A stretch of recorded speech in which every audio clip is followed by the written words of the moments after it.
এতিয়া ৰাইজৰ দলে আমি 2026ৰ কাৰণে নিৰ্বাচনী প্ৰস্তুতি আৰম্ভ কৰিছোঁ।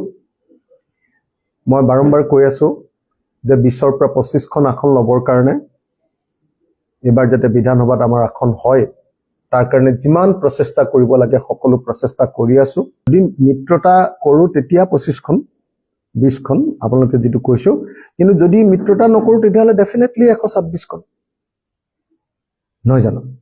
মিত্ৰতা কৰিম কাৰণে কথাটো কৈছো, আপোনালোকে কেতিয়াও এইটো ভুল বাৰ্তা নিদিব যে আমি মিত্ৰতা কৰিবলৈ 100% ৰাজি আৰু মিত্ৰতা কৰিলেহে বিজেপিক পৰাভূত কৰিব পৰা যাব।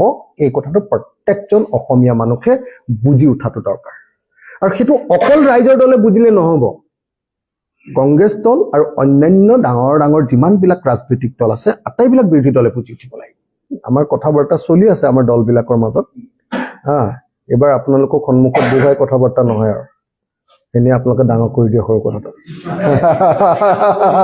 এইবাৰ আমি একদম বঢ়িয়াকে কথা বাৰ্তা পাতি আছো, আমাৰ মাজত ধুনীয়া বুজাবুজি হ'ব আৰু এবাৰ বিজেপিক হৰুৱাম। একদম হিমন্ত বিশ্ব শৰ্মাই ইলেকশ্যনৰ পাছত ক'ব লাগিব যে মই বহুত ভুল কৰিলোঁ।